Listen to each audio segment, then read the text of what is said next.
हमारा जीवन छलमत हो रहा है। ढलती हुई छाया वृक्ष के समान है।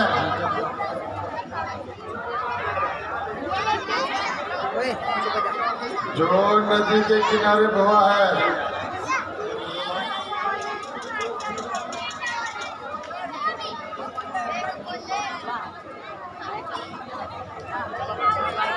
अब मेरा जीवन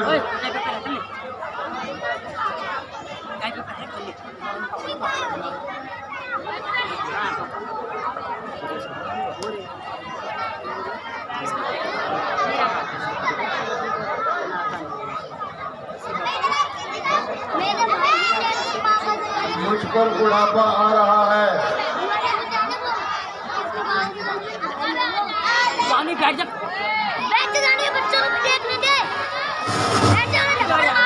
राजन, आज तुम किन विचारों में उलझे हो? गुरुदेव, युवा अवस्था की उमंगे हृदय से जा रही है। सोचता हूँ कब तक माया के इस छोटे जंजाल में भटकता रहूंगा। क्यों ना शेष जीवन भक्ति में व्यतीत करूं। राजपाट से छुटकारा पाकर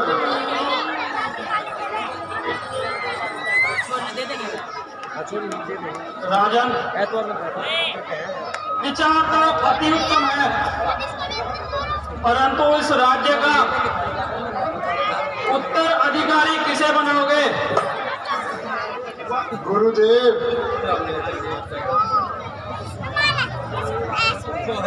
तथा राज के शूरवीरों, अपनी अपनी राय बताओ। या रामचंद्र को ही उत्तराधिकारी होना चाहिए? राजन, जो तुमने राय दी है वो बिल्कुल उचित है, क्योंकि रामचंद्र होनहार भी है और चारों भाइयों में बड़ा भी है। सुमंत जी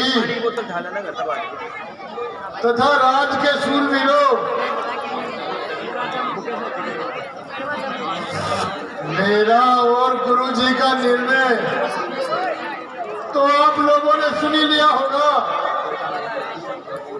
इसलिए निसंकोच होकर अपने अपने विचार प्रकट करो।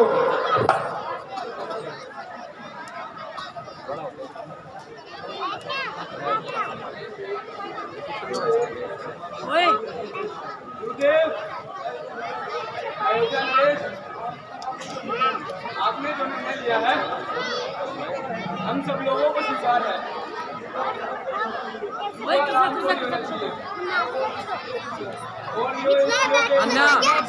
फोटो बैठ जाएगा, बैठ मुझे आप लोगों से यही उम्मीद थी। सुमंत जी, जाओ राम को बुला कर लाओ।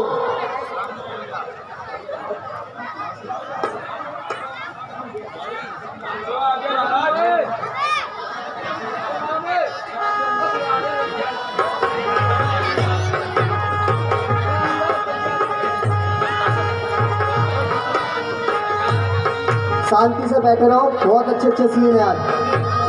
सुपने था भी बाहर से बुला रखी आज हमने। महाराज,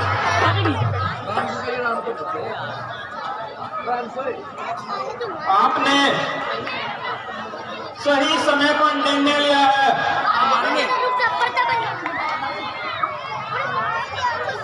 राम इस योग्य है।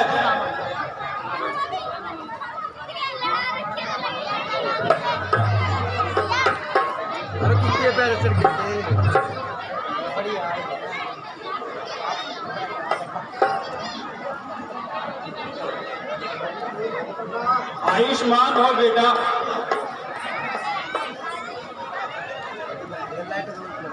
पिताजी प्रणाम। आयुष्मान भव बेटा। गुरुदेव, आपके और पिताजी ने मुझे क्यों याद किया? आपकी आज्ञा अनुसार क्या सेवा उपस्थित है?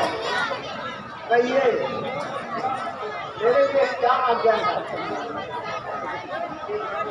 बेटा, हमारे वंश की परंपरा है,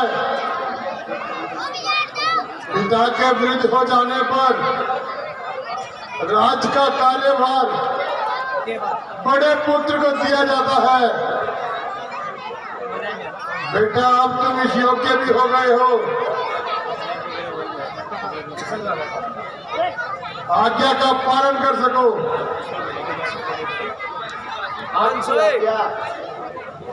फिर आपको परंतु सोचता हूँ बेटा, इसमें सोचने की क्या बात है? यह तो रघुकुल से सदा ही चली आई है कि बड़ा पुत्र ही राज्य का अधिकारी होता है। गुरुदेव, पिताजी,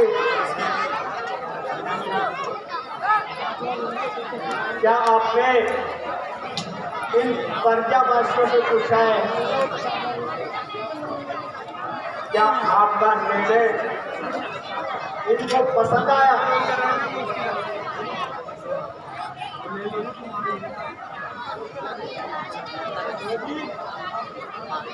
आपके आगे से टकरी सारी समाजों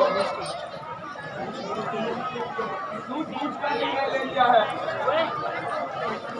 आपके हित में सब चुना दिया है।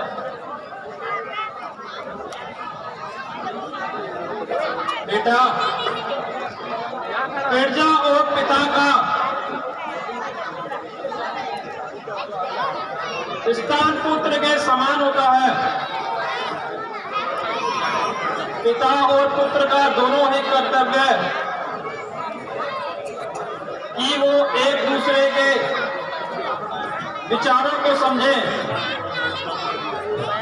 गुरुदेव, पिताजी और इस राज्य के वफादारों, अब मुझे आपका निर्णय स्वीकार है। मैं अपना कर्तव्य इसी प्रकार से निभाऊंगा, इस प्रकार से मेरे पिताजी निभाते आए हैं।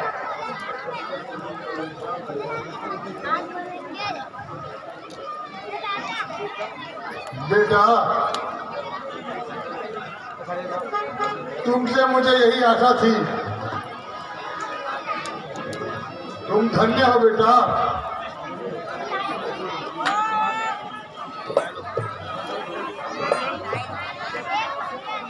ज्योतिष विद्या के अनुसार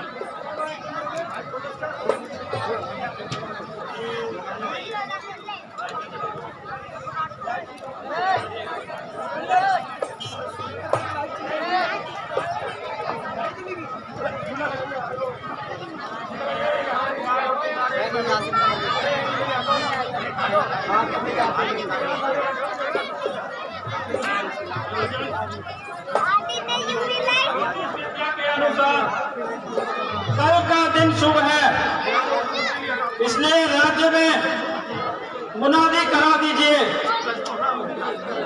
और तिलक की तैयारी कीजिए। हाँ गुरुदेव, शुभ काम जितनी जल्दी हो जाए उतना ही अच्छा है।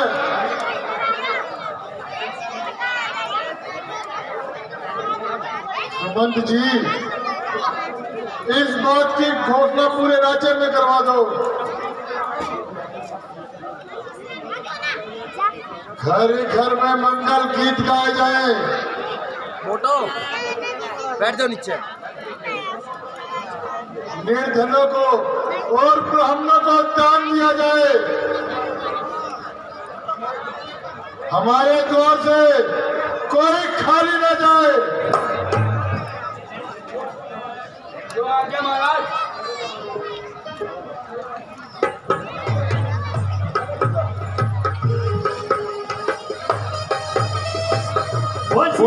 रामचंद्र भगवान आज प्रभु रामचंद्र जी का राज तिलक होने जा रहा है।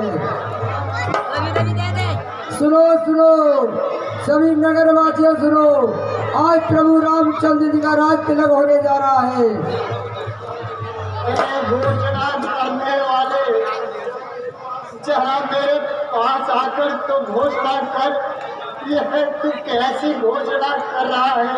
सुनो सुनो सभी नगरवासियों सुनो, आज प्रभु रामचंद्र जी का राज तिलक होने जा रहा है। अरे तो घोषणा करने वाले, मैं जरा ऊंचा सुनती हूँ, मेरे पास तो आ। अरियो मंत्रा, क्या तूने सुना नहीं? महाराज राम प्रभु का राज तिलक होने जा रहा है। क्या कहा? बेशरम, अगर मैं सुनती तो तुम्हारा तुझसे क्यों पूछती? तो ले सुन कान लगा के सुन, आज श्री राम प्रभु का राज तिलक होने जा रहा है। क्या होने वाला है? राज तिलक। राज तिलक? समझी, आप समझी?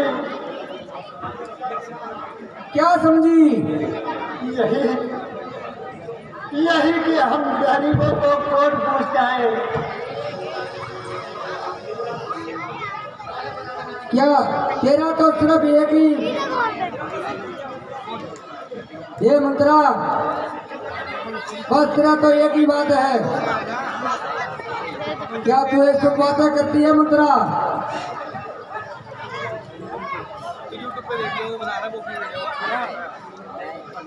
हाय हाय, क्या सुनी मुरादी है मैंने, एक तेज कटार लगे मन में। नहीं भारत का श्रीधन ताजा, राजा ने कपट किया मन में। कश्मीर भारत को भेज दिया और प्रीति की रघु लंदन से के कई अभागन नहीं समझी, समझाती हूँ जाके आंगन में। तालियां, जोरदार तालियां।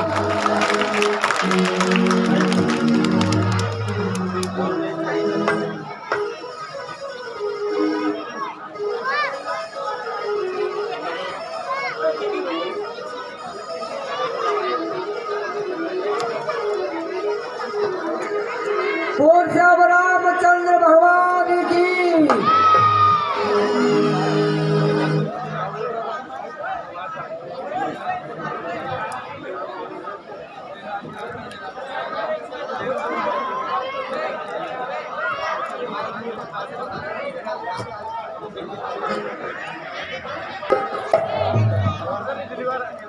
आनंद के दिन भी बड़ी शीघ्रता से गुजर जाते हैं। आज 1 वर्ष हो गया मेरे राम के विवाह को, और ऐसा ही लगता है जैसे कल की ही बात हो। अब तो राम इस योग में हो गया है कि महाराज का सभा अपने कंधों पर उठा सके। आज आने दो महाराज को, उनसे मैं यही कहूँगी। मगर आज मंत्रा ने आने में इतनी देर क्यों कर दी? लो याद किया और वह आ गई। मंत्रा, आज तूने आने में इतनी देर क्यों कर दी? नगरी का क्या समाचार लाई है? मंत्रा, तू कुछ बोलती क्यों नहीं? हम सबने सिर गुदाए हैं, पर तूने बात बिखेरे हैं। तू रो रही है सगुन सही, कैसे ये लक्षण तेरे हैं? क्या कहीं बिगड़कर आई है, भूखी है अथवा प्यासी है? रानी बदला मुझको, इस बात की मेरे दासी है। आज तेरी से परबस करने वाली जवान तो क्या हो गया मंत्रा? अरे कुछ तो बता मंत्रा। मेरे लगते जिगर राम लक्ष्मण भरत शत्रुघ्न तथा महाराज सब कुशल तो हैं?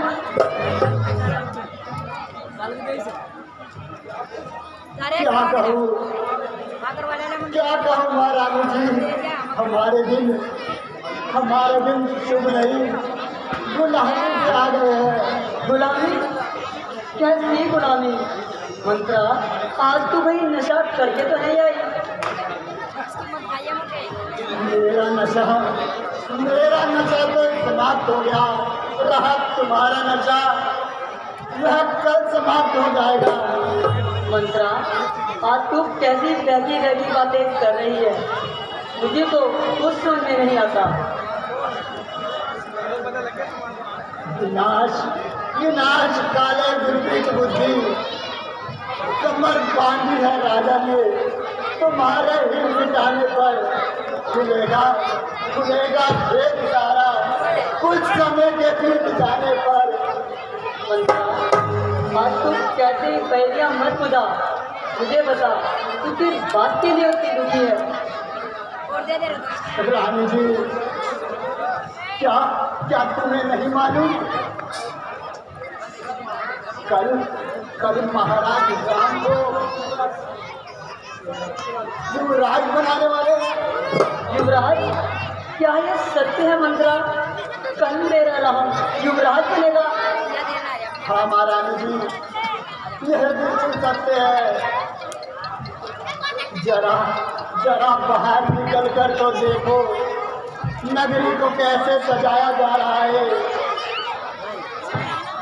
और तू यूं ही खड़ी है, चल तमाम महल को सजा, घी के दिए जला, खुशियाँ मना, ताकि मालूम पड़े रात तक कल नहीं आज है।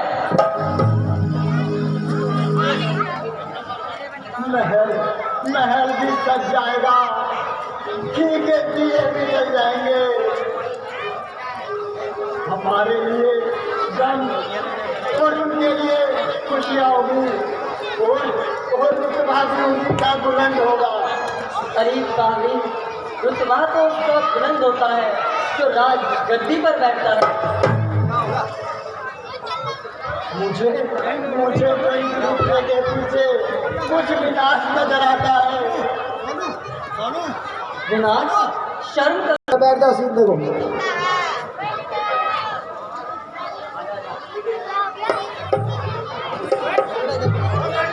आज बैठना आराम से।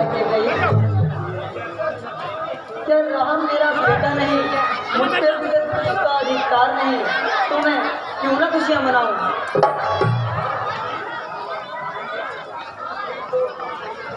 यह तो कल मालूम पड़ेगा, जब राम इस गद्दी पर बैठेगा और भरत दर की ठोकरें खाएगा।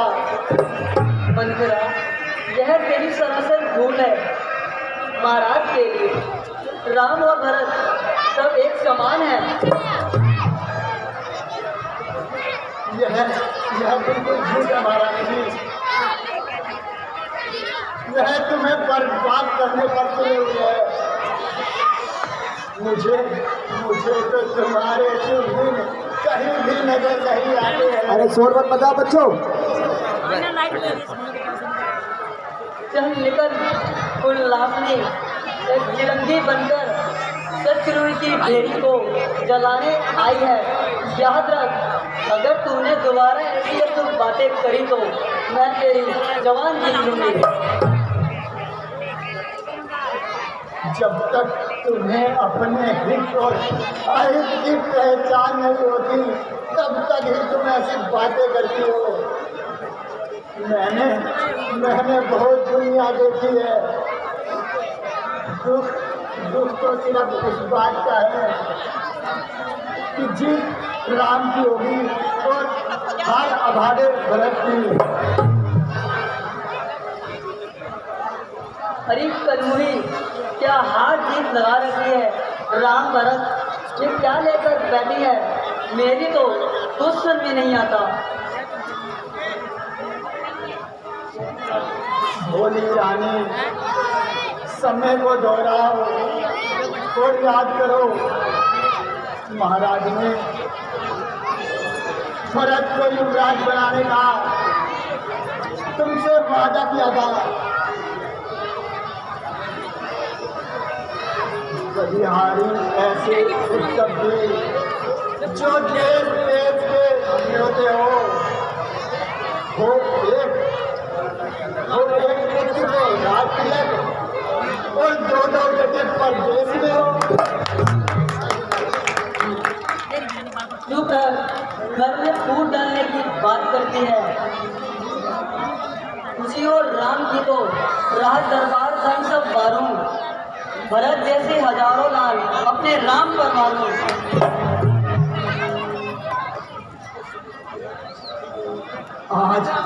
आज तुम समझती हो जिसको दिखाई मेरी, कुछ समय बाद खुलेगी ये भलाई मेरी। अरे दुष्टा, मेरे लिए राम भरत दोनों ही एक ही शाखा के फूल हैं, पर ना जाने तेरे अकल में क्या पत्थर पड़ गए हैं। अच्छा रानी जी, मुझे क्या पड़ी जो मैं आपसे अब शब्द सुनूं। दोनों में कोई भी राजा बने, मैं तो दासी कहलाऊंगी।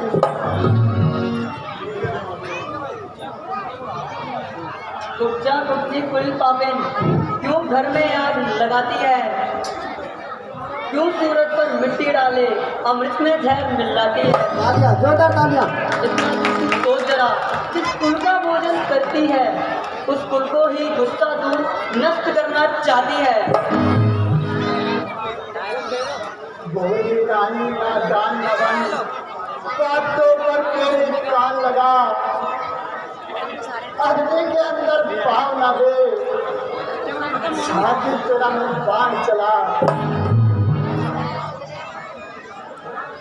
दुश्मन हो फिर अपनी चालों का, अफसोस तुझे फिर होश न हो। ये प्यार नहीं धोखा है रानी, रानी रानी मदहोश न हो। अच्छा मंत्रा, आगे बचला, इसमें क्या हानि है? जय राम है तो भरत है, इसमें क्या नुकसानी है? एक ही आंखों की दोनों है पुतली, एक ही दिल की दोनों है आशा, एक ही हृदय के दोनों दिल हैं, एक ही इसकी ताना है। रानी जो होनी है होनी होकर टल जाएगी, लेकिन तो अपनी कमी पर सिर्फ पीठ पछताएगी। भोली रानी, ये दुनिया स्वार्थ के वश में है।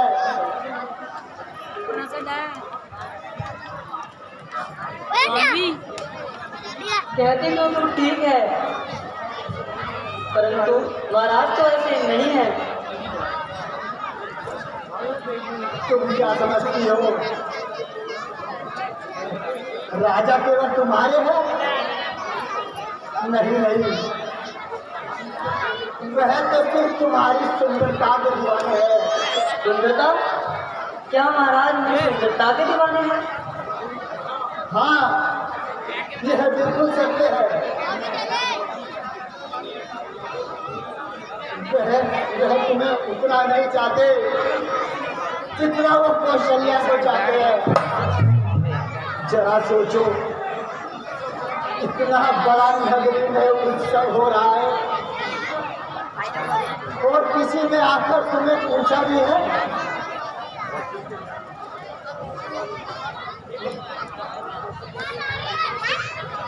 महाराज, वो संध्या को मुझसे ज्यादा चाहते हैं। हाँ, उसी के कहने पर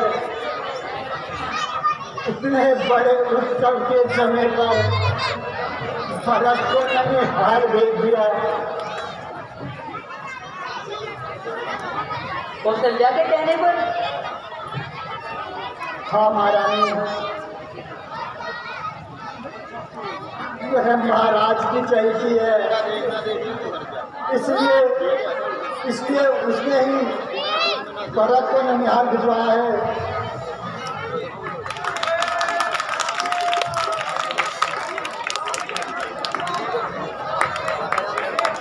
सब कुछ हो सकता है मंत्रा, सब कुछ हो सकता है।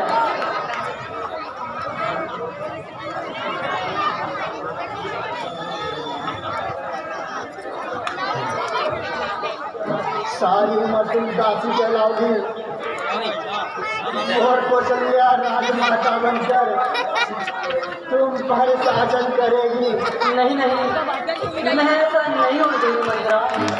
लेकिन रात वक्त तो कल है, अब क्या हो सकता है?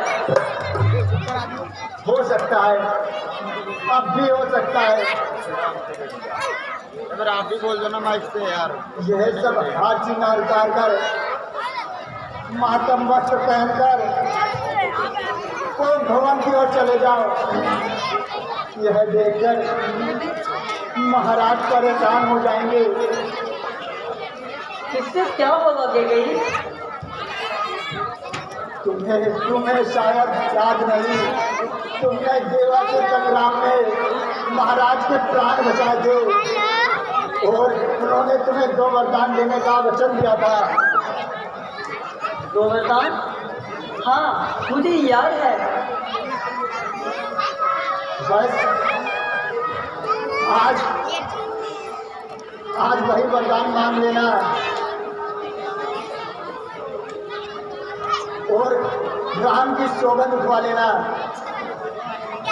और अपने दोनों वरदान मांग ही लेना। मैं उन 2 वर में क्या मांगूंगी? मांग साधारण सी है।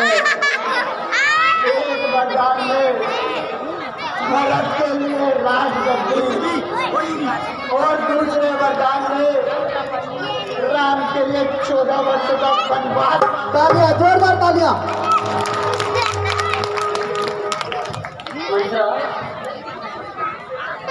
मैं छल कपट से वाकिफ नहीं थी। आज तूने मुझे बचा लिया। मैं तेरी बुद्धि की बलिहारी हूँ। आज से भरत तेरा श्रेणी होगा और तू उसकी माता होगी।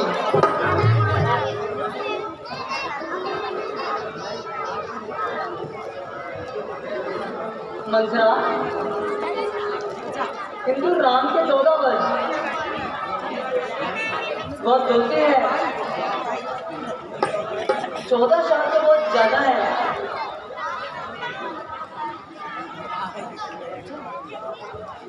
क्या हो गया रानी तुम्हें? नाव किनारे पर लाकर मैं घाट की ओर जाना चाहती हो। 2-4 साल तो यूं ही बीत जाएंगे, फिर राम लौट आएगा और अपना राजपाट ले लेगा। हाँ, कहती तो तू ठीक है।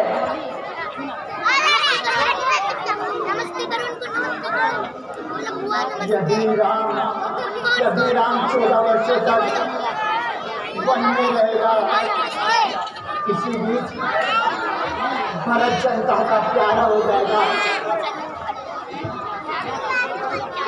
मैं राम के लिए 14 वनवास मांगूंगी। आज 14 दिन हो गए, किसी ने तुम्हारी सिद्ध तक नहीं ली है। क्यों ना तुम भी एक दिन, एक वर्षों में मांग लो। देखो अब शाम होने वाली है, जल्दी तो भवन में चली जाओ। परंतु इतना ध्यान रखना, राजा की छुपी बातों में आ जाना। वरदानों को छोड़कर किसी और चीज की चिंता मत करना।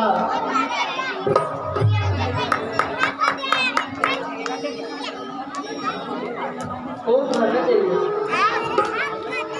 ठीक है महारानी जी, आपको घोड़ा में जाइए।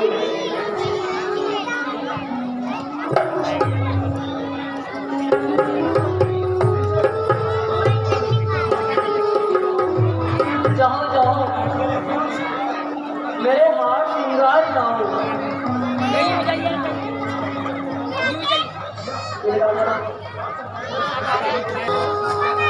हाथ श्रृंगार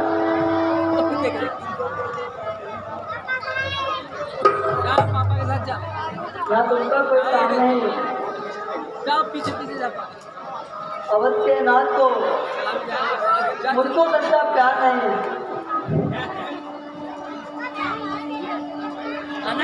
है